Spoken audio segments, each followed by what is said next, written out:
ಕಾಲಿವುಡ್ ನಟನ ಬಾಳಲ್ಲಿ ಇದೆಂಥ ವಿಧಿಯಾಟ ಅಂತೀರಾ? ನಟ ಜಯಂ ರವಿ ದಾಂಪತ್ಯದಲ್ಲಿ ಈಗ ಬೆಂಕಿ ಬಿರುಗಾಳಿ ಕಾಣಿಸಿಕೊಳ್ತಾ ಇದೆ. ಕಾಲಿವುಡ್ ನಟನ ಬಾಳಲ್ಲಿ ಇದೆಂಥ ವಿಧಿಯಾಟ? ನಟ ಜಯಂ ರವಿ ದಾಂಪತ್ಯದಲ್ಲಿ ಬೆಂಕಿ ಬಿರುಗಾಳಿ ಕಾಣಿಸಿಕೊಳ್ತಾ ಇದೆ. ಈಗ ಪತ್ನಿ ವಿರುದ್ಧ ಜಯಂ ರವಿ ಗಂಭೀರವಾದಂತ ಆರೋಪವೊಂದನ್ನು ಮಾಡ್ತಾ ಇದ್ದಾರೆ. ನನ್ನ ಮಕ್ಕಳನ್ನ ನೋಡದೆ ನನಗೆ ಇರೋಕ್ಕಾಗ್ತಾ ಇಲ್ಲ, ಇದೇ ನೋವಿನಲ್ಲಿ ನನ್ನ ಕೈಗಳನ್ನ ಕೊಯ್ದುಕೊಂಡೆ ಅಂತ ಹೇಳ್ತಾ ಇರುವಂತದ್ದು.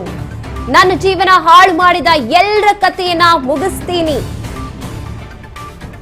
ಪ್ರೆಸ್ ಮೀಟ್ ನಲ್ಲಿ ಜಯಂ ರವಿ ಕಿರ್ಚಾಡ್ತಾ ಇದ್ದಾರೆ, ಕೂಗಾಡ್ತಿದ್ದಾರೆ. ವಿಚ್ಛೇದನ ಪಡೆಯೋವರೆಗೂ ನಟನೆ ಮಾಡಲ್ಲ ಅಂತ ಘೋಷಣೆಯನ್ನ ಮಾಡಿರುವಂತದ್ದು.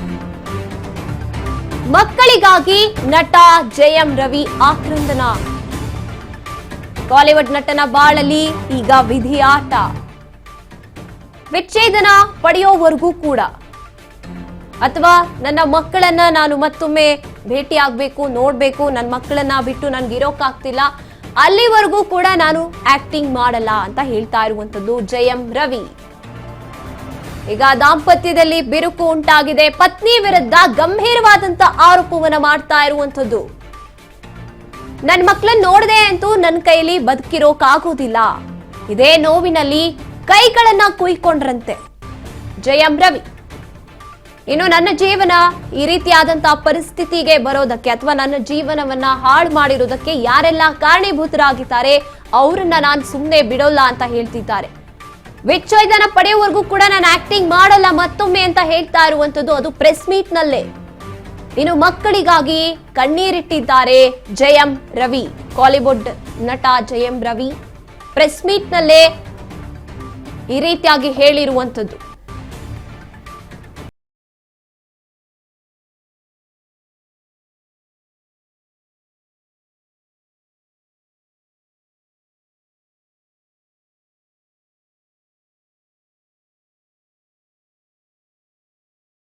ನೀವು ಇವ್ರನ್ನ ನೋಡಿರ್ತೀರಾ, ಜಯಂ ರವಿ.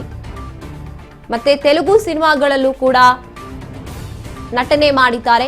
ಈಗ ಅವ್ರು ಹೇಳ್ತಾ ಇರುವಂತದ್ದು, ಡಿವೋರ್ಸ್ ಆಗೋವರೆಗೂ ಕೂಡ ನಾನು ಎಲ್ಲೂ ಕಾಣಿಸ್ಕೊಳ್ಳೋದಿಲ್ಲ, ಆಕ್ಟಿಂಗೇ ಮಾಡಲ್ಲ, ನಾನು ಡಿವೋರ್ಸ್ ಆಗೋವರೆಗೂ ನಾನು ಆಕ್ಟಿಂಗೇ ಬಿಟ್ಬಿಡ್ತೀನಿ. ಅಂಡ್ ನನ್ನ ಮಕ್ಕಳನ್ನ ಬಿಟ್ಟು ನಾನು ಇರೋದಕ್ಕೆ ಆಗೋದಿಲ್ಲ, ನನ್ನ ಮಕ್ಕಳನ್ನ ಪ್ರತಿ ದಿನ ನೋಡ್ತಾ ಇರ್ಬೇಕು, ನಾನು ಅವರಿಲ್ಲದೆ ನನ್ಗೆ ಇರೋಕ್ಕಾಗೋದಿಲ್ಲ. ಅದರಲ್ಲೂ ಗಂಭೀರವಾದಂತ ಆರೋಪವನ್ನ ಜಯಂ ರವಿ ಅವರು ಮಾಡ್ತಾ ಇದ್ದಾರೆ ತನ್ನ ಪತ್ನಿಯ ವಿರುದ್ಧ.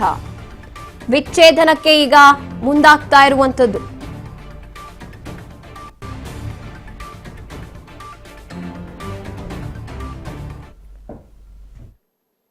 யாருதான் சொல்லுவா அப்புறம் என் கதையா? அம்மா அப்பாவும் சொல்ல மாட்டாங்க, அண்ணன் ஏன்னா அவங்க முன்னாடியே சொல்லிட்டாங்க, அல்ல எல்லாம் சொல்லிட்டாங்க, நான் கேட்கல. நிறைய அநியாயங்கள் நடந்திருக்கு எனக்கு. டே 1ல இருந்து அவங்கள கையை அறுத்துக்கிட்டு தான் என்னை கல்யாணம் பண்ணாங்க. பிளாக்மெயில் மேரேஜ் தான் இது. பாருங்க வேணா போட்டோஸ். இன்னைக்கு என்னைய பண்ண வச்சிட்டாங்க. அதான் நடக்கும். ஒரு டெத் விஷ் வாங்கிட்டு தான் நான் இத்தனை வருஷம் உட்காந்துருந்தேன். வெளியே வந்து இந்த லாஸ்ட் 2 வருஷம் தான் ஒரு மனுஷனா காத்து வாங்கிறது கூட நான் என்னால் என்ஜாய் பண்ண முடிஞ்சது. ஒரு மனுஷனை என் கூட இருந்தவங்களுக்கு, என் கூட இருந்தவங்க எல்லாருக்கும் தெரியும். இன்னைக்கு யாரெல்லாம் என் கூட இருக்காங்களோ அவங்க எல்லாருக்குமே தெரியும்.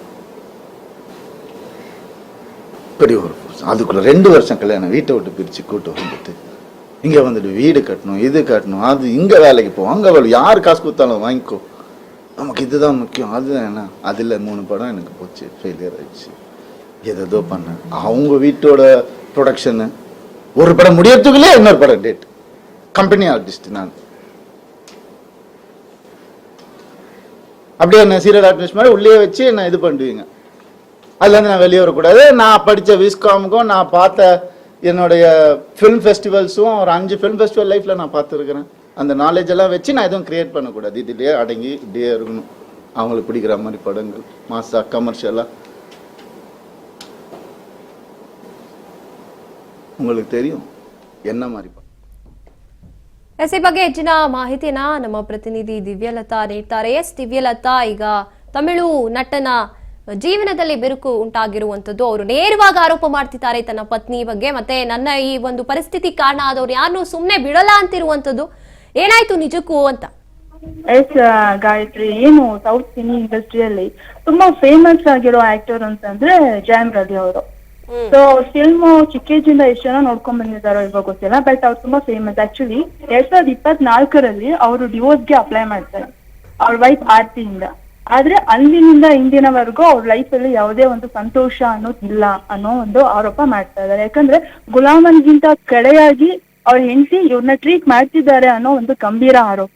ಅದ್ರ ಜೊತೆ ಇನ್ನೊಂದ್ ಏನಂತ ಅಂದ್ರೆ ಅವ್ರ ಕೈನ ಅವರು ಕಟ್ ಮಾಡ್ಕೊಂಡಿದ್ದಾರೆ. ಕಾರಣ ಇಷ್ಟೇ, ಅವರ ಹೆತ್ತ ಮಕ್ಕಳನ್ನ ಅವ್ರು ನೋಡೋದಕ್ಕೆ ಬಿಟ್ಟಿಲ್ಲ ಅನ್ನೋ ಒಂದು ಗಂಭೀರ ಆರೋಪ. ಯಾಕಂದ್ರೆ ಈ ಸ್ಕೂಲ್ ಹತ್ರ ಹೋದ್ರು ಆ ಬಾಡಿ ಗಾರ್ಡ್ಸ್ ನ ಬಿಟ್ಬಿಟ್ಟು ಮಕ್ಕಳನ್ನ ನೋಡ್ದಲ್ಲೇ ಇರೋಂತ ಹಂಗ್ ಮಾಡುವಂತದ್ದು, ಈ ತರ ಎಲ್ಲಾ ಆರೋಪ ಮಾಡ್ತಿದ್ದಾರೆ. ಈ ಒಂದು ಡಿವೋರ್ಸ್ ಬಂದ್ಬಿಟ್ಟು 2024 ಇಸ್ವಿಯಿಂದ ಸ್ಟಾರ್ಟ್ ಆಗಿದಾವೆ ಡಿವೋರ್ಸ್ ಕೇಸ್ಗಳು. ಆ ಗ್ಯಾಪ್ ಅಲ್ಲಿ ಈ ಫೇಮಸ್ ಸಿಂಗರ್ ಏನಿರ್ತಾರೆ ಕೆನಿಷಾ ಅನ್ನೋರ್ ಜೊತೆ ಇವರ ಒಂದು ಬಾಂಡಿಂಗ್ ಬೆಳೆಯುತ್ತೆ. ಆದ್ರೆ ಇತ್ತೀಚೆಗೆ ಈ ಕೆನಿಷಾ ಅನ್ನೋರ್ ಜೊತೆ ಬಾಂಡಿಂಗ್ ಮುರಿದು ಹೋಗಿದೆ. ಇತ್ತೀಚೆಗೆ ಅವರು ಒಂದು ಸೋಷಿಯಲ್ ಮೀಡಿಯಾದಲ್ಲಿ ಪೋಸ್ಟ್ ಮಾಡಿದ್ದಾರೆ, ಏನಂತ ಗುಡ್ ಬೈ ಚೆನ್ನೈ. ಸೊ ಅಂದ್ರೆ ಅವರು ಜಯಂ ರವಿ ಅವ್ರನ್ನ ಇಷ್ಟಪಟ್ಟಿದ್ದಾರೆ ಅನ್ನೋ ಒಂದು ಟಾಕ್ಸ್ ಇತ್ತು. ಈಗೇನಾಗಿದೆ, ಕೆನಿಷಾ ಅವರು ದೂರ ಆಗಿದ್ದಾರೆ, ತಾನ್ ಹೆತ್ತ ಮಕ್ಕಳನ್ನು ನೋಡಕ್ ಬಿಡ್ತಲ್ಲ. ಇದ್ರಿಂದ ತುಂಬಾ ಡಿಪ್ರೆಷನ್ ಹೋಗಿರುವಂತ ಜಯಂ ರವಿ ಅವರು ಏನ್ ಮಾಡಿದ್ರೆ, ಇವತ್ತು ಪ್ರೆಸ್ ಮೀಟ್ ಕರೆದ್ಬಿಟ್ಟು ತನ್ನ ಹೆಂಡತಿ ವಿರುದ್ಧ ತುಂಬಾ ಗಂಭೀರ ಆರೋಪ ಮಾಡಿದ್ದಾರೆ. ಇನ್ನು ಈ ಆರೋಪ ಇನ್ನು ಎಷ್ಟರ ಮಟ್ಟಿಗೆ ಹೋಗುತ್ತೆ ಅನ್ನೋದನ್ನ ಇನ್ ಮುಂದೆ ನೋಡ್ಬೇಕಾಗಿದೆ ಗಾಯ್ತು. ಇನ್ನು ಅವ್ರು ಹೇಳ್ತಾ ಇರುವಂತದ್ದು, ನನಗೆ ಡಿವೋರ್ಸ್ ಸಿಗೋವರೆಗೂ ಕೂಡ ನಾನು ಆಕ್ಟಿಂಗೇ ಮಾಡಲ್ಲ ಅಂತ. ಅದನ್ನೇನಾದ್ರೂ ಜಿದ್ದಿಗೆ ತಗೋತಾರ ಪತ್ನಿ? ಯಾಕೆ ಡಿವೋರ್ಸ್ ನೀಡ್ತಾ ಇಲ್ಲ? ನಿಜಕ್ಕೂ ಏನಾಗಿದೆ ಇವರಿಬ್ರು ಮಧ್ಯೆ ಅಂತದ್ದು ಅಂತ? ಆಕ್ಚುಲಿ ಇವರ ಒಂದು ಮ್ಯಾರೇಜ್ ಸ್ಟೋರಿನ ನೋಡಿದಾಗ ಇವ್ರದ್ದು ಲವ್ ಅರೇಂಜ್ ಮ್ಯಾರೇಜ್ ಅನ್ನೋದು ಕೇಳಿ ಬರ್ತಿದೆ. ಇವರ ಮ್ಯಾರೇಜ್ ಅಂದ್ರೆ ಇವ್ರ ಮದ್ವೆಗೆ ಇವ್ರ ತಂದೆ ತಾಯಿಗಳ ಆಕ್ಷೇಪ ವ್ಯಕ್ತಪಡಿಸಿದ್ರಂತೆ. ಆದ್ರೆ ಅವ್ರ ತಂದೆ ತಾಯಿನ ವಿರೋಧ ಮಾಡ್ಬಿಟ್ಟು ಇವರು ಮದ್ವೆ ಮಾಡ್ಕೊಂಡಿದ್ದಾರೆ. ಮದ್ವೆ ಆದಾಗಿಂದಾನು ಇವರಿಗೆ ಒಂದೇ ಒಂದು ಬ್ಯಾಂಕ್ ಅಕೌಂಟ್ ಇಲ್ಲ ಅನ್ನೋ ಮಾಹಿತಿ ಕೇಳಿದೆ. ಅಂದ್ರೆ ಒಂದ್ ಜಾಯಿಂಟ್ ಅಕೌಂಟ್ ಅಲ್ಲಿ ಇವ್ರು ಏನೇ ದುಡಿದ್ರು, ಇವ್ರದ್ದು ಏನೇ ಅಮೌಂಟ್ ಬಂದ್ರು ಎಲ್ಲ ಜಾಯಿಂಟ್ ಅಕೌಂಟ್. ಜೊತೆಗೆ ಇನ್ನೊಂದು ವಿಚಾರ ಏನು ಅಂತಂದ್ರೆ ₹1 ಖರ್ಚು ಮಾಡೋದು ಪ್ರತಿಯೊಂದಕ್ಕೂ ಲೆಕ್ಕಾಚಾರ ಕೇಳ್ತಿದ್ರಂತೆ. ಓವರ್ ಆಲ್ ಆಗಿ ಇವರಿಗೆ ಮನುಷ್ಯ ಅನ್ನೋ ಒಂದು ಏನು ಉಪಸ್ಥಿತಿ ಇರ್ಲಿಲ್ಲ ಇವ್ರ ಮನೇಲಿ, ಗುಲಾಮ ಅನ್ನೋ ಒಂದು ಉಪಸ್ಥಿತಿ ಇತ್ತು ಅನ್ನೋ ಒಂದು ವಿಚಾರ ಬಯಲಾಗಿದೆ. ಅದನ್ನ ಇವರು ಎಲ್ಲಾರ ಮುಂದೆ ರಿವೀಲ್ ಮಾಡಿದ್ದಾರೆ.